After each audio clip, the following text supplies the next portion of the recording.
જી, મારું નામ છે લોહાર હાજી મોહમ્મદ નિસાર ઓસમાન. હું અખિલ કચ્છ લોહારવાડા સમાજનો માજી જિલ્લા પ્રમુખ છું અને અત્યારે સમૂહ સાદી સમિતિ જે થાય છે એમાં એક નાના કાર્યકર તરીકે કામ કરું છું.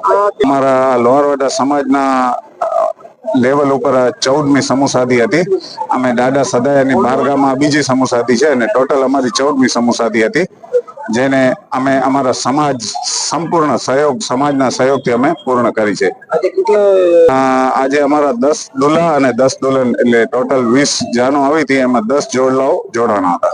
સમૂહ લગ્ન છે એ એક સમાજ માટે બચતનો વિષય છે, સમાજની એકતા અને સંપ વધે એનો વિષય છે.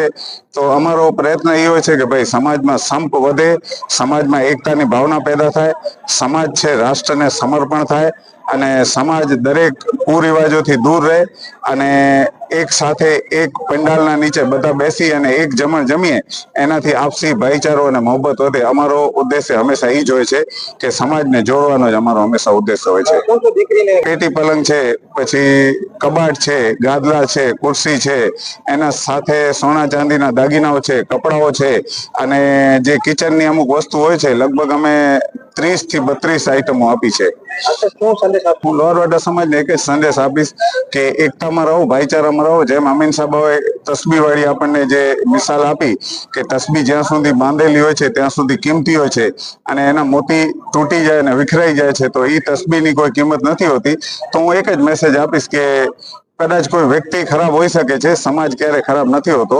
તો વ્યક્તિની આપણે અદલ બદલ કરી શકીએ, પણ સમાજમાં આપસી ભાઈચારો, મોહબ્બત અને એકતામાં રહીએ અને સમાજને આગળ લઈ જઈએ. ખાલી સમાજને સમૂહ સાદી નહીં, એજ્યુકેશનનું કામ છે, શૈક્ષણિક કામ છે, મેડિકલ લેવલે કામ છે અને અત્યારે જે યુપીએસસી ની પરીક્ષાઓમાં બધી જગ્યાઓ લોહારવાડા સમાજના છોકરા અને છોકરીઓ આગળ વધે એવી જ અમારી તમન્ના હોય છે દર વર્ષે. લોહાર આદમ હુસેન ભેરૈયાવાળા માજી જિલ્લા મંત્રી હતા, અત્યારે તો નાના કાર્યકર્તા. અલ્હમ્દુલિલ્લાહ અલ્લાહના કરમથી અને આ સમૂહ સાદી કામયાબ અને સફળ થઈ અને હજી પણ જે બે ચલાને અલ્લાહના રસૂલના બહુ કરમ કહેવાય અને પીર સદરુદ્દીનના દુઆથી અલ્હમ્દુલિલ્લાહ બધું થાળે પડી ગયું. બહુ સારી વાત છે આપણા દેશ માટે અને આપણા જે અત્યારે જે માહોલ છે એ પ્રમાણે માલિક શાહ આવો જ શાંતિ અને સુકૂન આખા દેશની અંદર આપે. ખાસ કરીને અગાઉ પણ કહેલ ને અત્યારે પણ કહું છું કે સમૂહ સાદી ખાલી નહીં, સમૂહ સાદી સાથે બીજા પણ સમાજના કામ થવા જોઈએ.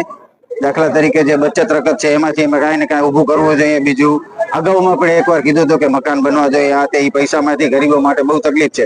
પણ ગઈ વખતે મેં જે ખાલી મકાનનું કીધું હતું એ આખા સમાજને મેં હાકલ કરી હતી કે આવો આપણે આ કરીએ, પણ અમુક લોકોમાં એ સમજ પડી કે એ પોતે કહે છે મકાન બનાવી દેવાનું. એવું નથી, આજે આખી સમાજ કરી શકે, આખી ટીમ કરી શકે. એકલા વ્યક્તિથી કાંઈ ન થાય. એકલામાં હાજી નિસાર પણ કાંઈ નથી, આદમ ભેરૈયા વાળા કાંઈ બી નથી, હસણભાઈ હોય કે શોકતભાઈ હોય, કોઈ બી હોય, એકલાથી કાંઈ ન થાય. મોર છે એ પીછાથી શોભે અને જ્યાં કહેવત છે ને ગુજરાતીમાં સંપ ત્યાં જંપ, સંપ સિવાય કાંઈ નથી.